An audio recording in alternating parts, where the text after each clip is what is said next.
And who knows how long they're going to be in business or how long you're going to be able to get parts. So it's really, unfortunately, in this day and age, everything's a crapshoot. So Well, and everything's made to throw away. I Yep. get that. It's just, I always try and look down the road of, hey, maybe we're not going to be in the financial position we're in, and I don't know how long these have been in there, but that was my only thing.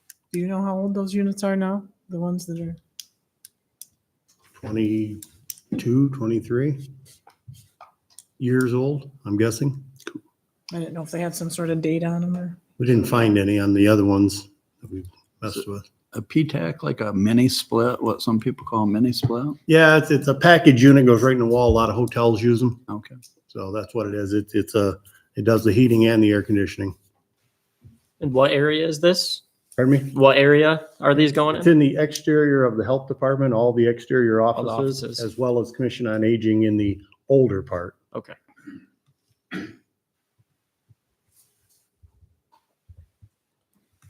And we did budget for it this summer Right. when we built our budget. And this comes in under budget. Yep. Yep. The one does. What's your pleasure? Mr. Chairman, Vice Chairman Peterson. I would move to approve the proposal to contract with Advantage Mechanical Refrigerations for the amount not to exceed $72,900 to replace all 35 PTACs at the Health Department and Commission on Aging, and supply one complete unit for the CT scanner building for a total of 36. Support. It's been moved and supported. Discussion. Hearing no discussion, all those in favor say aye. Aye. Opposed? Motion carried. Thank you. Thanks, Doug. Up next, our 420, Sonny Hagelin, the 4-H program coordinator, is with us to discuss 4-H updates. You're welcome to come up, Oh, out wherever you're more comfortable. I wasn't sure. Well, like I am very much, so sometimes it's nice to stand back, not be too much for others, Thank you guys for allowing me to be here today. I really just I haven't been in this position for 3 years yet, and I think I've been to maybe 2 of these meetings. So not because I don't want to be here, but because there's just a lot going on, and there's no excuse. But anyways, I wanted to just bring some positivity and kind of maybe elaborate a little bit on what we have been doing in our office with very few limited people, and just kind of show like how we've grown within the last 2 years. So just kind of like an overview basic part of our services. We do offer the CWD kits, which we just got 50 more from the DNR, thanks to Katie Ockert from Ionia County. We do soil and hay samples as well. Our field service or field educator does wheat watchers, which is goes out to the fields and looks at the wheat and like does a whole thing with them. It's really fun. I like to say the word wheat watchers. It's funny. We also do 4-H programming, obviously. Steve built this Amish Mennonite packet. So this is one packet for Amish and Mennonites, and he did this for the whole state. He is here in our office, and this is something that he's been kind of working on for the last 2 years that I've been there. What is that packet about? So this is essentially all of MSU's resources that he's going to put it in like a binder. And then as things change or new resources come, then we basically bring those out to the ones that have received this packet. They interchange it. So then they don't have to go and look for the resources online, because obviously they're not going to. They don't have to drive here to get resources. We're basically giving them everything. And then he'll keep track of like who's been getting it within the county, and then be able to go and give them updated stuff. So that was something that he worked on for 2 years now, but he finally finished it this year, and that's going out very soon. We're also, we started doing prep for the plat books, which is something that the Fair Association used to do. And they felt that it wasn't,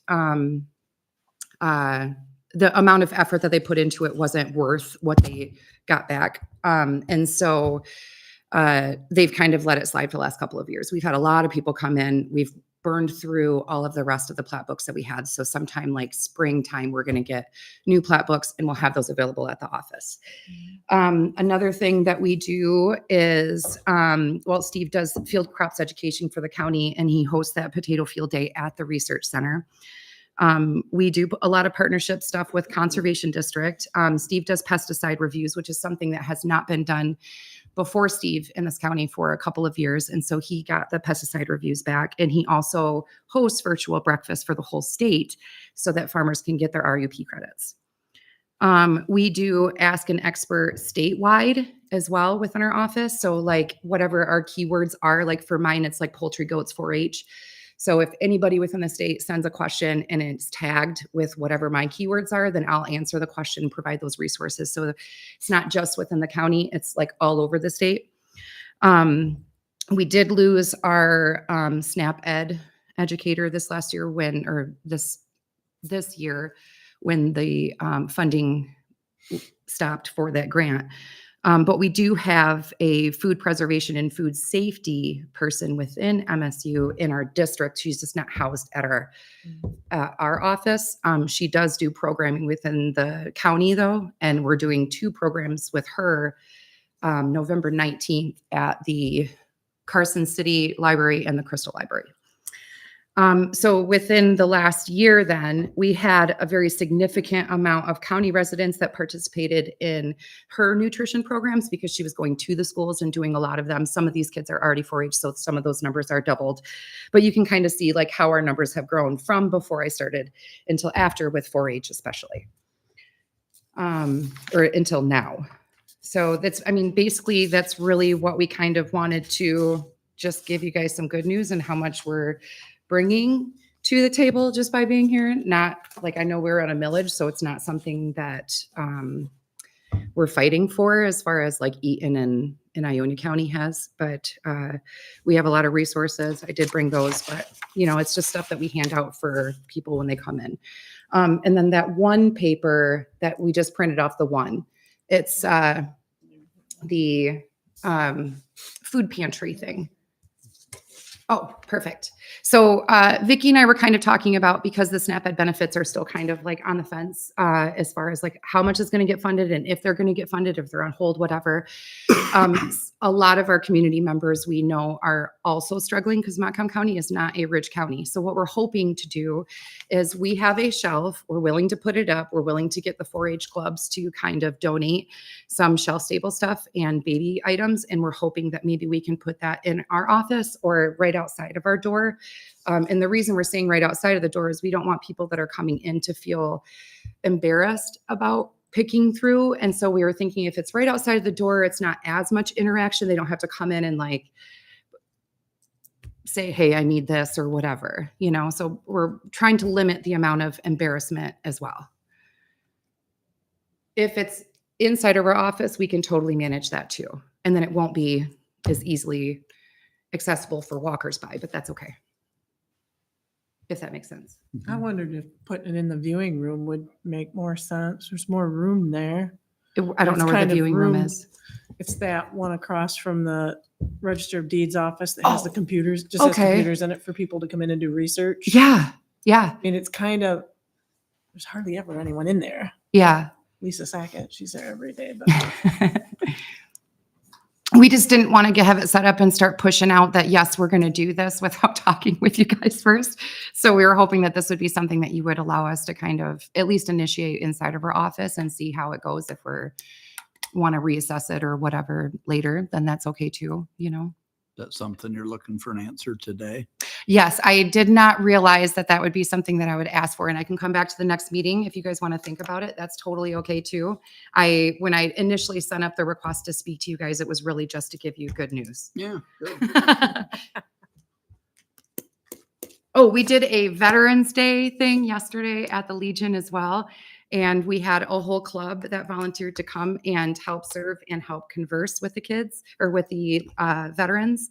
And we did a formal veterans or formal flag retiring ceremony as well at the Legion, and then offered a free luncheon for them with like gift bags and stuff like that too. So we're doing a lot of different things within the community, but yeah. Thank you.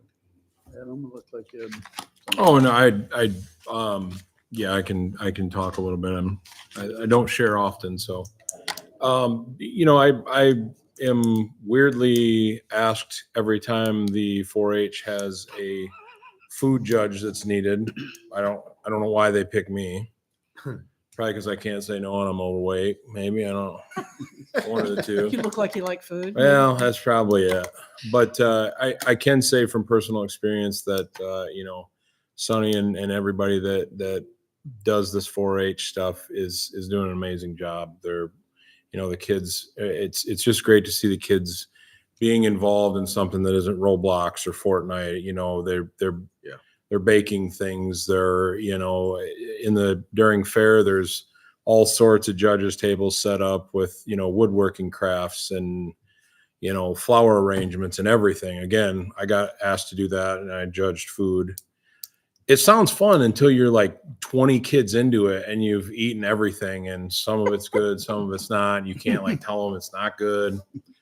But I mean, realistically, I know that this program runs on a millage. I know that people are starting to tighten their belts going forward. But I do think that Sonny's doing a great job. Her whole deal is great. It's good for kids. And I think also to go a step further, if we say no to this, hey, this shelf that they want to help give people food, I think we'd be doing a disservice. So I mean, I have no problem making that motion, but I'll let everybody else talk if they would like to. Okay. Anyone else? Nope. If anyone does ever want to come and judge at any point No, or whoa. look How did I over. lose my spot? No. I'm not saying that you will. You'll always be invited back. They love you. But we also do like our 4-H'er of the year. Like the kids Props, write there's these huge props, essays, judges. and we have people read through them and score them based on them. And then they pick the 4-H'er of the year. We do college scholarships, and so a lot of times, like I'm sure you guys are inundated with my email traffic as well. So. But if anybody would like to, it's the doors That's always been open. trying to box me out of the pie eating thing for years since I've said that. Right. Sounds good. But I would, what's that? Oh, I know. I get it. The kids love them. They love me until the little girls about this tall come walking up and they see it's not good. But I would make a motion to allow allow Sonny to use whatever part in the building that her and Brenda agree on to do this food share program. It's been moved and supported. Discussion. Is this meant to be long-term or is it meant to be more short-term to help with some of the SNAP benefits? Honestly, we're not 100% sure where this is going to go, in full disclosure. We're just trying to kind of feel it out and see if this is even something that like the community, because I mean, I know Stanton is kind of central for the county as a whole. However, there's a lot of people that if they're stuck and don't have vehicles in Greenville, it's not going to help them. You know what I mean? So I don't know how much we're going to be able to kind of give back. We're just going to try and feel it out for a little bit and see. So I don't know if maybe like a couple months you want me to come back and kind of give like an honest assessment on how I think it's going. I mean, obviously, I can't imagine anybody would not support, providing food to needy people. I just want to make sure we're thinking about like that space and how Mhm. big and how long we're giving that space up for. I mean, that space is used by people that are working during the day, right? Like that's their job.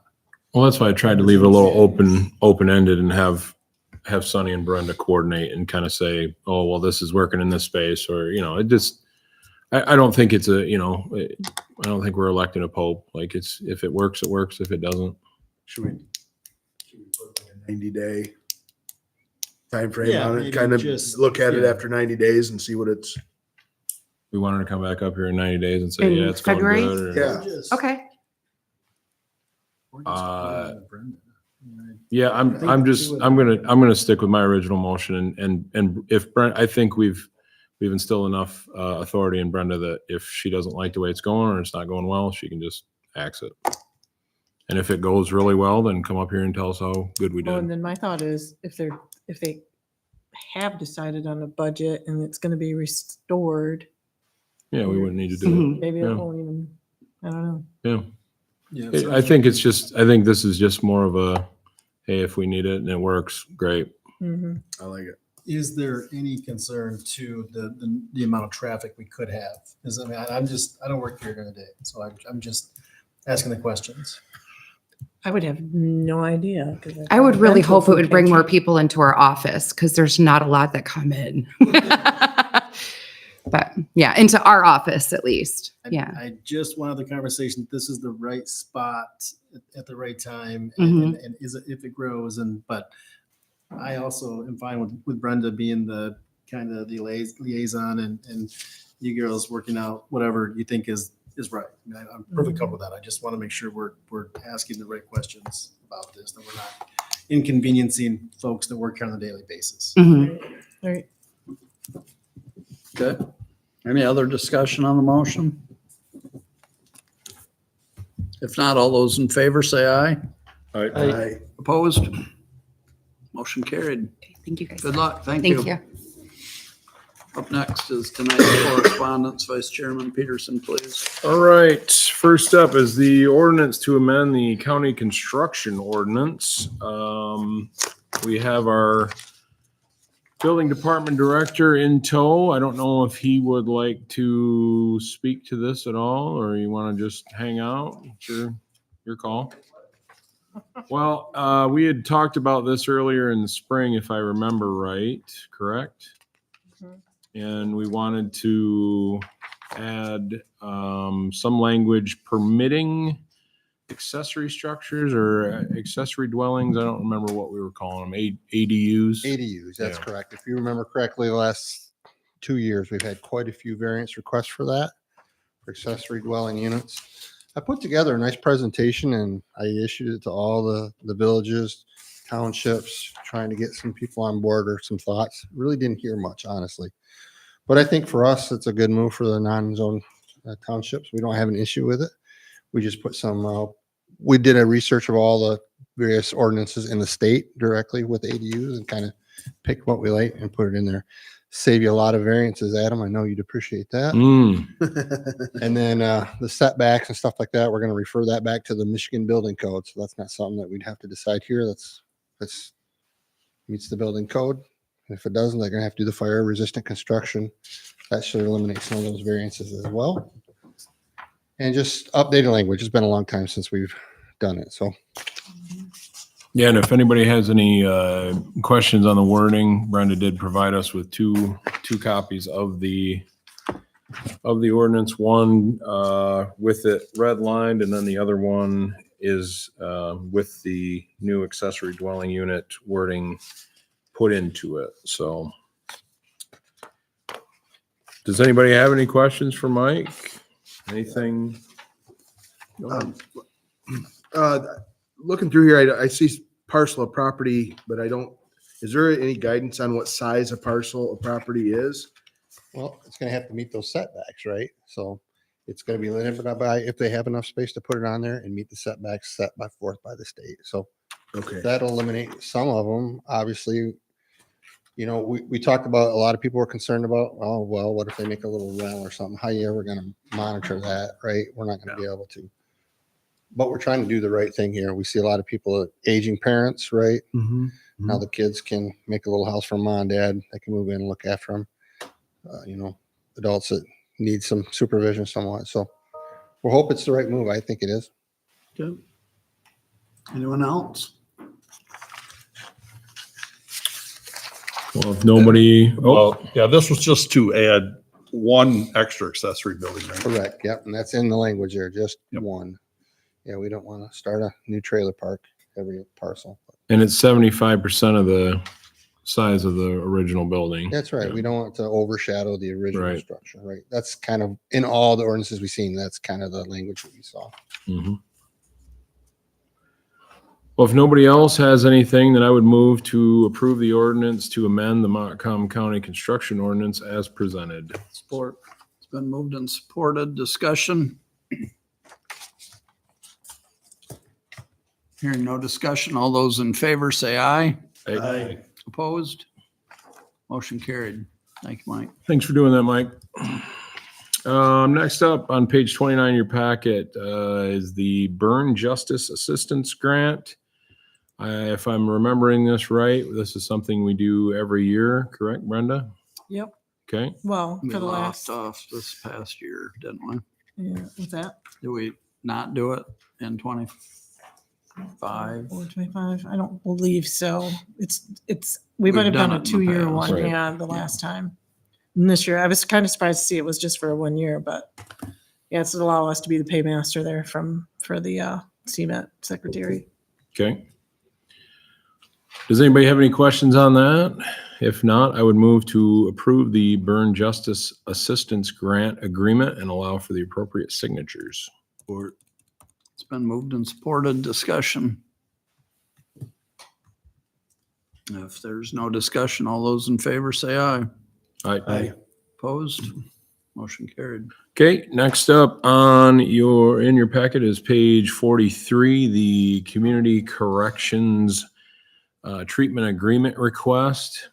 This reads that the contract has already been approved. This portion of the grant is for OMSP program at TRICAP, needed a signed contract to begin the services. So So- it's similar to our contract we have with Community Hope to provide services for that program. This is just another vendor.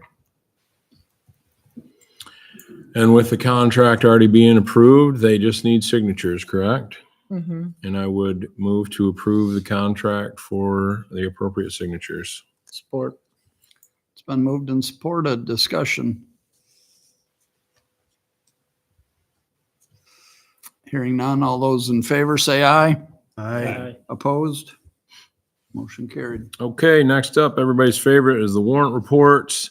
First is warrant report 10302025 in the amount of $2,606,068.22. Next up is warrant report 11062025 in the amount of $129,383.87.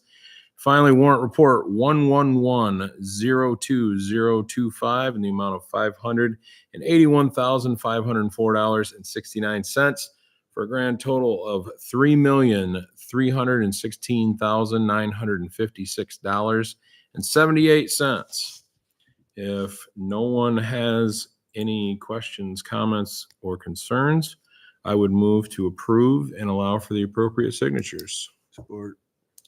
It's been moved and supported to approve the 3 warrant reports totaling $3,316,956.78. Discussion. If not, all those in favor say aye. Aye. Opposed?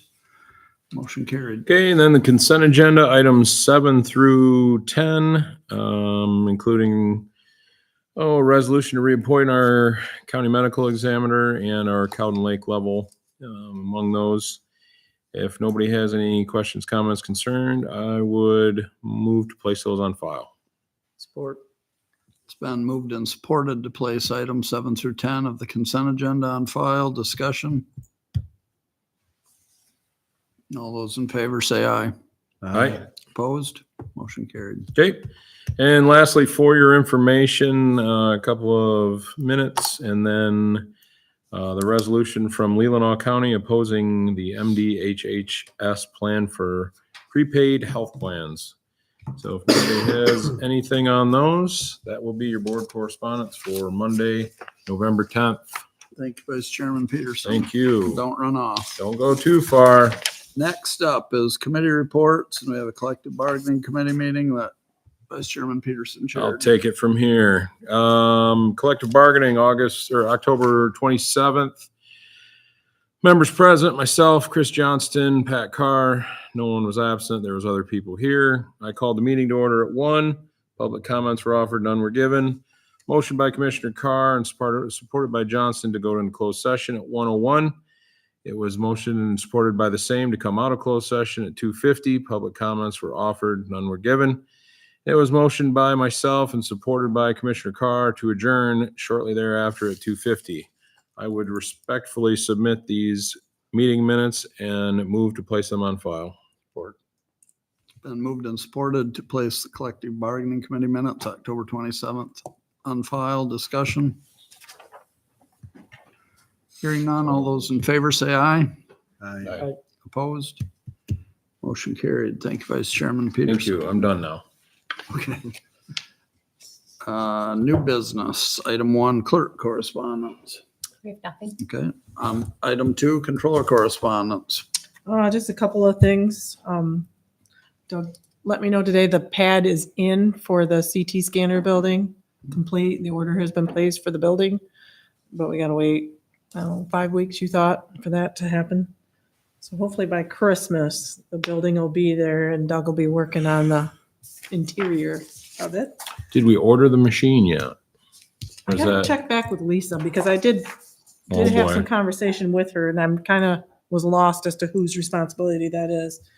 She was surprised that our building and grounds director got on it so quickly. I know. I got the best. Yeah, we do. And then just an MDOT update. Probably everyone saw they're done with the culverts there on US 131 around Sand Lake. The chip sealing to 57 from 66 to Carson is done.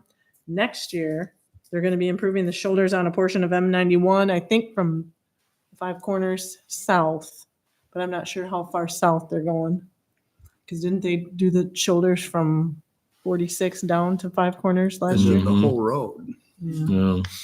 And then they weren't going to do that portion Yeah. from Five Corners to Stanton Road until 27 was the last, Mm. my understanding. Well, this says they're gonna do it next year, but maybe that's wrong. Is it just the shoulders? Yeah, Okay. the Amish buggies. And then they will be working underneath the two bridges on 131 that go over Lake Montcalm and Pearson Road next summer as well. And then there's something about a road diet in Greenville on 91 from Flat River to Peck Road. Not sure what the purpose of that is. It's to slow traffic down or, Yeah, limiting lanes, basically. yeah. Yeah, yeah. like then on the other side of town. So that was our latest MDOT update. I guess that's all I've got. Okay, thank you. Number 3 is chair or board correspondence. The chair doesn't have anything. Anyone, any other board member have any correspondence? If not, old business, item 1 is the parks ordinance. We had asked Brenda to share with us the parks ordinance and also a version that would, an ordinance to eliminate the current ordinance. And you had asked me to check with the attorney too, to see legally if we have to have a park ordinance. And he said, no, you do not legally have to have a park ordinance. So where are we at? Who wants to comment on the two choices? We didn't ask this, but just curious if it came up. Did he give any opinion or on whether it was good or not good or beneficial to us for having one? And again, I know we didn't ask that, so. Not really. He at first misunderstood what I was asking him and gave me suggestions for changing it. But it wasn't the entire ordinance. It was just one item out of it. So I was like confused as to where he was coming from in there. So I had to kind of get down to the brass tacks with it. And so we really didn't go into that.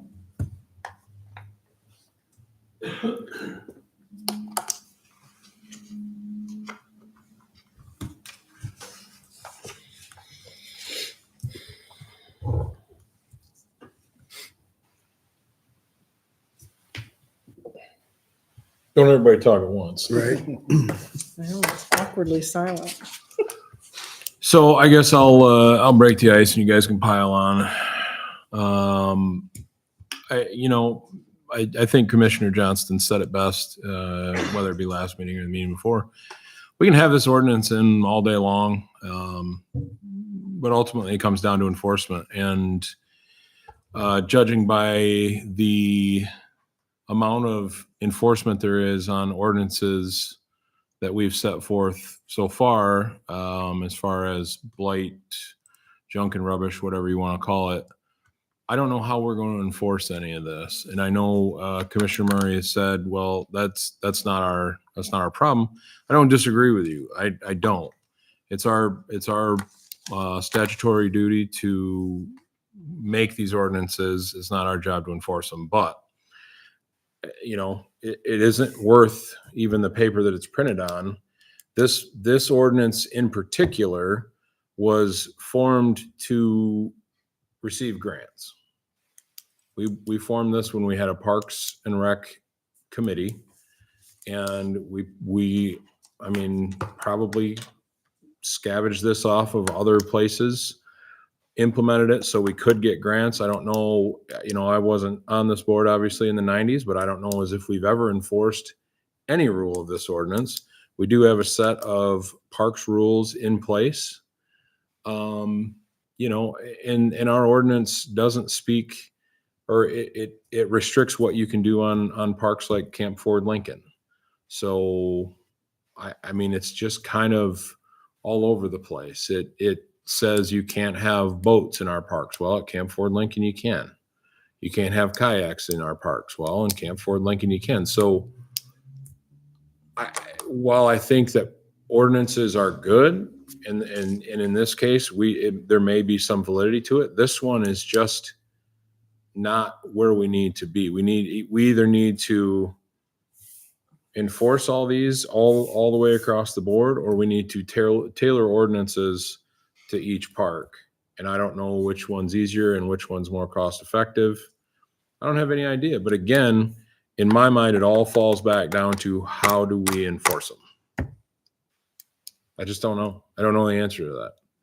Obviously, if we have ordinances or sections in our ordinance that say this is breaking the law, and it is actually breaking law, obviously that doesn't even need an ordinance. It doesn't need anything in there because it's breaking a law. But if we're going to say, well, you can't have more than 10 people in the park at a time, I don't know who's going to enforce that. Are we going to rely on the neighbors to call and say, hey, they're having a wedding reception, there's 11 people there, we got to kick them out?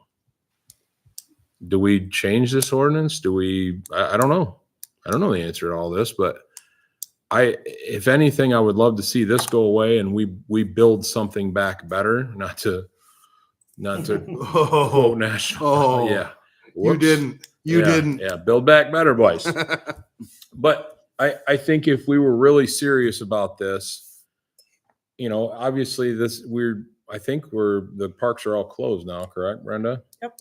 So we have until May 1st to instill a different system if we want to do that. I think it's May 1st, right? Yep. May to October. Mhm. So, I'm excited to hear everybody else's thoughts on this, just to see where our temperature is. But I don't know. I definitely don't want to have a repeat of this summer. That's for sure. Yeah. Commissioner Chair. Yeah. I would be in favor of an ordinance. And I can't sit here and say that I've got all the answers for it. I do think that, I stand by what I've said before. The enforcement of this is not the responsibility of the Board of Commissioners. It is the responsibility of the Board of Commissioners to set policy. And I think that we need to do our job and then expect that others will do theirs. Now, whether they do or not, that's not, whether or not Sheriff Williams enforces what we said as an ordinance that's not my problem. But I do think that it does provide a level of protection for the county. And I'd very much be in favor of that. My suggestion would have some kind of committee that look into it a little bit, or look into it and determine what the best course of action going forward is. Okay. Chairman. Yeah, go ahead. And I guess this goes to this is a question for, I guess, for the board in general, but is there a reason that we believe that the sheriff's office wouldn't enforce an ordinance? I mean, I guess I don't understand. I mean, they enforce noise ordinances, they enforce junk ordinances. I don't see why. I mean, I really don't see, somebody calling in on a situation because unless they, well, a neighbor, I guess, could know our ordinance well enough to say, hey, someone's violating it, but it's not like, most constituents are going to know the ordinance well enough to make, a lot of police calls on it. So I don't really see it being much of an issue, I guess. But I would hope that if it was a blatant violation, that our sheriff's office would at least send somebody out to check it. Didn't we have one last summer? We had the ordinance in place last year, and didn't someone suggest that was being violated, and the sheriff said he wouldn't go out to McCarthy Park and enforce that? Or am I guess I don't mistaken? know. I mean, you could be right, and that's I kind of don't why know. I'm asking. I think part of that probably would be some education. I mean, with the sheriff's office that it even exists, because I don't think they're aware that it exists, and then maybe letting them know that it does exist. I don't really have a stance on this one way or another. I agree with Vice Chair that if we're going to do it, then we need to do it right. I think my one and only question is, does it benefit this county to have it? And I'm not sure. I would like to know legal's opinion. Like, is there a level of protection for us in the case of a lawsuit if we have a set of rules? If that's the case, I'm probably for it. If our legal counsel believes that our rules that we have for each individual park are adequate and provide us with some level of liability, then I'm okay with that too. So I just, without really getting some advice, and I think from our legal, I don't really have an opinion on it one way or another. Well, we do have rules for each park. I forwarded those to you, didn't I? Mhm. You did. Yeah. Mhm. Yeah, so with that reservation form, then there's a section under there that, they have to sign releasing us of any liability at the bottom of the form. And we do get their driver's license number and all that good stuff, so. That's on the people that rent it, Yes. but the parks are open to anybody to just walk in Sure. at any time and do what they Exactly. want to. Yeah, and we wouldn't have any of that information. And Mr. Chair, Yeah, Commissioner Alexander. I guess I still have the same feeling I had this summer when all it was happening. I would lean towards repealing the ordinance because, like we talked before, it's been since 1995 and we've had no issues. The park rules have done what they're supposed to do.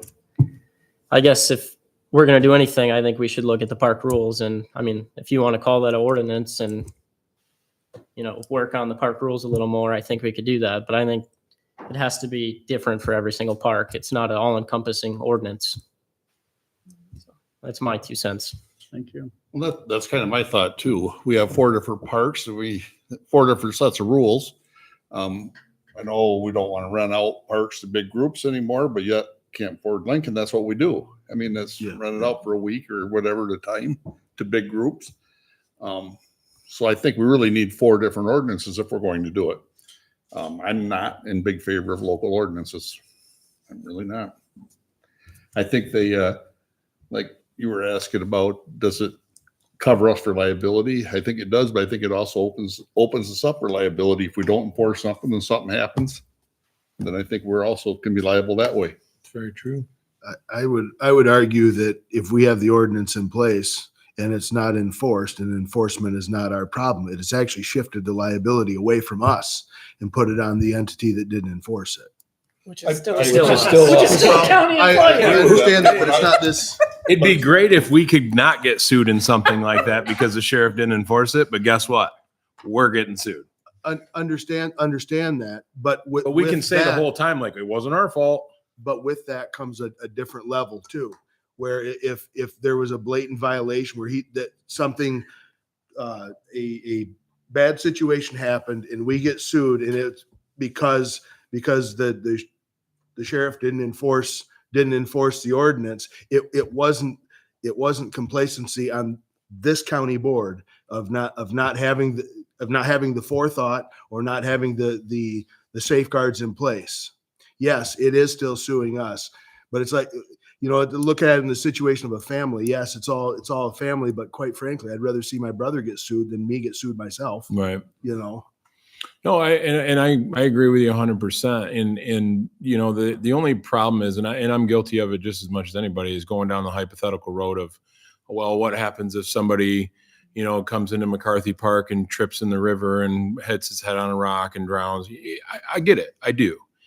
But ultimately the rules are for rule followers, and anybody that's going to come in there with the intent to break a rule isn't going to give any care of an ordinance, any care of any park rules. I think that the ordinance is outdated.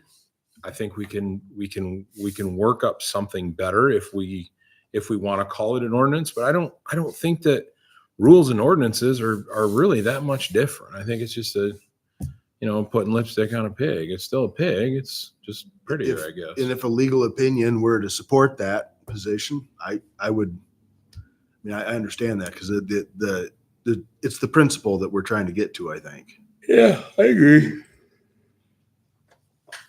I don't think the liability in it is any different than our property right here. If somebody comes up here and falls on it, they get hurt, our insurance company is going to be in court. And I think that's the same thing that's going to happen in the parks. If something happens there, our liability insurance is going to cover that.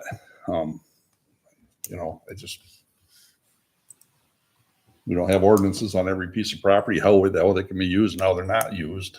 You know, if somebody gets hurt on them, our liability insurance is going to take care of it. Yeah. So to answer your question, I don't think we quite know. It might be a little different. I mean, at a place of business or this building, I mean, the expectation of what goes on here is pretty obvious. I mean, it's business. I mean, we know what these offices do. I mean, no one is going to set up here and, start doing tackle football, or jumping in the pond that we don't have. So I do think it's a little different because, I mean, obviously at a park, as far as what somebody thinks is appropriate at a park varies widely. I don't think people's opinion on what should happen here really is, I mean, everybody kind of knows. And so I think it's a little different than a county building or a sheriff's office or than a park where we're just kind of going, here's a space, have fun as you will. But again, if a legal opinion tells me that we are perfectly fine with a set of rules, it's probably easier. It makes more sense for each individual park. I'm 100% good with that. If our legal opinion says we really think you should have a county ordinance in place, gives more protection, then I would be in favor of that. Whatever protects us. I wouldn't be opposed to listening to what a legal opinion says about it. I mean, Did I mishear it? Isn't at the beginning of the discussion, didn't you say that our legal said we didn't need an ordinance? You didn't have to have an ordinance. Right.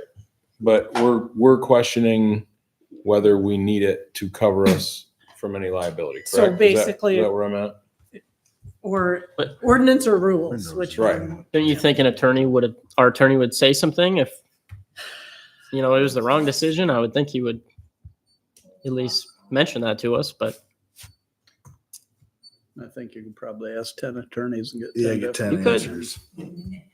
If this was just new, we just found a park yesterday and we're trying to wrestle with whether we need an ordinance or not, I would agree with some of what Charlie said, that maybe we need an ordinance. But the fact is, we've had this since 1995 and we've had these parks and it never once has come up. So we've been able to manage the parks and have people enjoy the parks for 30 years until last summer. And then somebody points out to us the ordinance and what it says, and we're not following it. And that turns into a problem. So I think that I go along with Commissioner Alexander, I guess. I don't care about the lawsuit side of it or you can get sued for anything. You can be completely in the right and get sued. So we can't go around worrying about whether we're going to get sued or not. What I'd be more concerned about is, can we effectively utilize that county park property for the citizens of the county without an ordinance? And I believe that we can. We have We have been. That's exactly right. We have been. We had one We didn't even know, nobody was on a dusty shelf.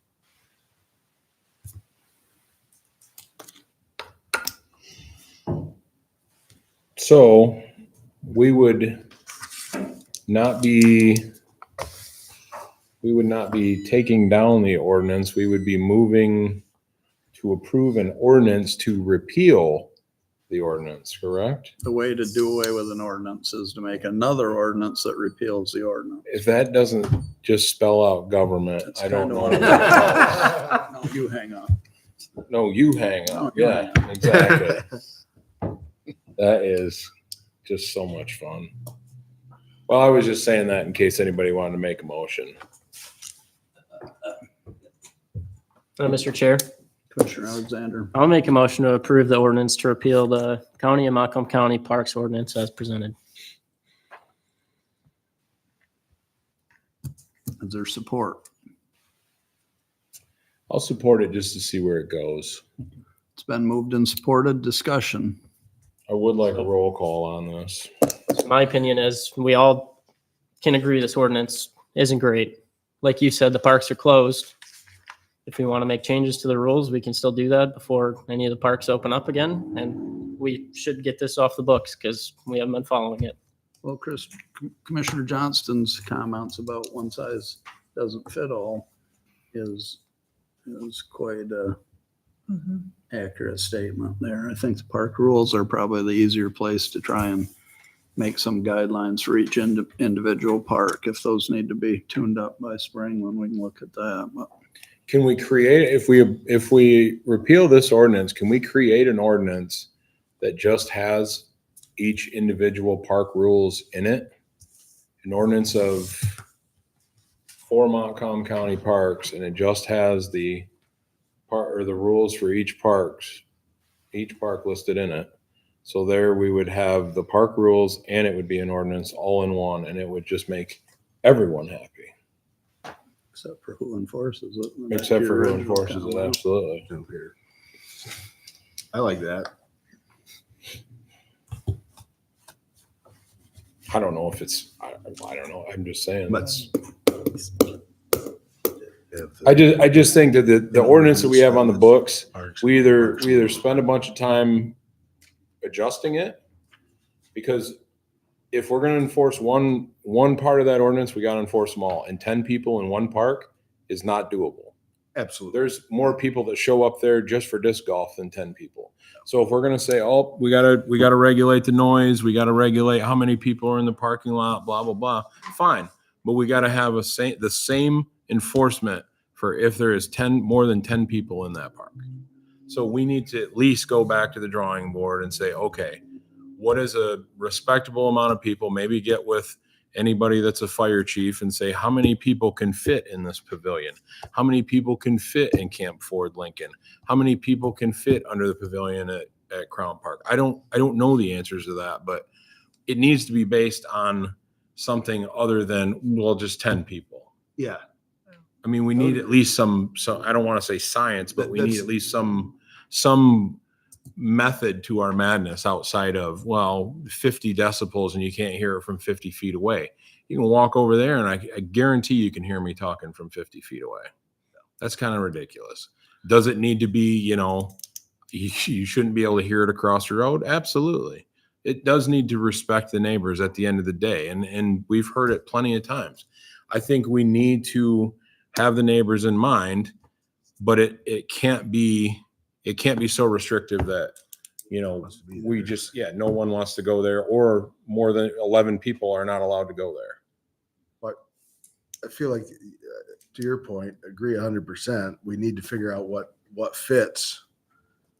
And I mean, there needs to be more considerations than just how many fit under the pavilion. There needs to be how many vehicles can fit in the park, how many parking spots are there, do we have adequate? Agreed. There's a lot of things that we need to look at for those things. And then How are you going to do that though? I mean, you'd have to have somebody stationed there 24/7, 365. Because just because you don't rent a pavilion doesn't mean you can't be there. Oh, 100%. But we should be able to see what park capacity is. You go into any restaurant, into any building, anywhere. Building. It's not a park. understand So that. close. I understand that, but in this situation, I mean, one of the complaints that we had was the amount of vehicles that was one of the concerns, was where we're going to put vehicles. And I think that if we don't have some kind of suggestion for, okay, this will accommodate 86 vehicles, there's 86 parking places or whatever, there's got to be a way to, I mean, if you look at the ordinance for the building code, it says a parking space is what, 12 by 20 or something like that is.